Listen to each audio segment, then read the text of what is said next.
Imagine two people. Same total debt, same extra payment every month. One of them uses the mathematically correct method, the other uses the method every finance textbook says is wrong. Here's the part that shouldn't be possible. The wrong one usually wins. This one's called the debt avalanche, and the math behind it is airtight. Every debt gets a minimum payment, no exceptions. Every extra dollar goes toward whichever debt has the highest interest rate. Not the biggest balance, not the smallest. The highest rate, full stop.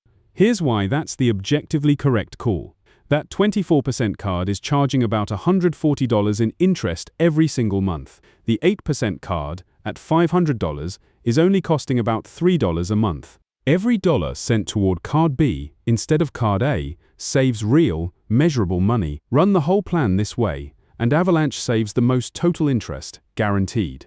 There's just one catch. Card B is the biggest balance on the list, which means the very first win on this plan is a long way down the track. Now here's the other lane. The debt snowball ignores interest rates completely. Every extra dollar goes toward whichever balance is smallest. By that logic alone, this plan is mathematically worse. Card B keeps racking up that $140 a month, untouched, for a while. But watch what happens to the first win. Card A is gone in about 2 months. Compare that to month 14 on the other lane. This isn't just a vibe. Researchers actually tested it. 4 lab studies, plus 1 real-world field study on how people actually pay off debt. One group was told to spread payments evenly across every debt. The other was told to concentrate everything on a single account, Snowball style. The concentrated group reported higher motivation, higher sense of progress, and they were significantly more likely to actually stay enrolled until the debt was gone. A separate field study of real credit card holders found the same pattern.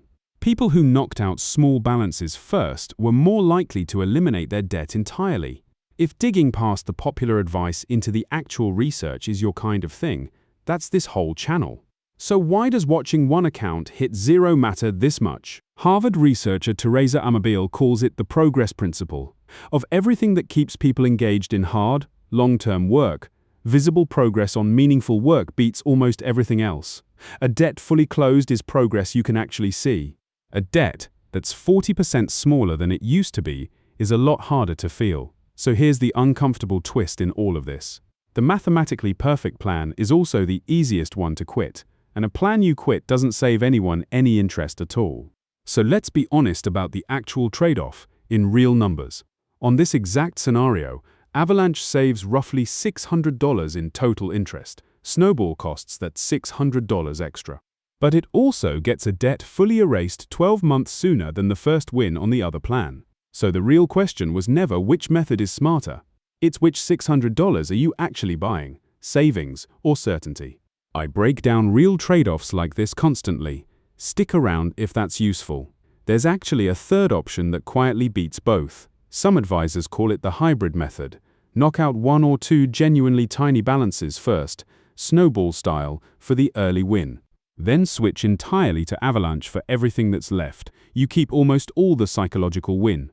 You give up almost none of the math. So here's the actual lesson underneath all 3 lanes. The wrong math wasn't actually wrong. It was just optimizing for the wrong thing. Spreadsheets don't quit halfway through. People do. The best plan was never the one with the lowest number on paper. It's the one still running on the day the last debt actually hits 0. If breaking down what actually works beats what sounds smart is useful to you, there's a lot more of this waiting here.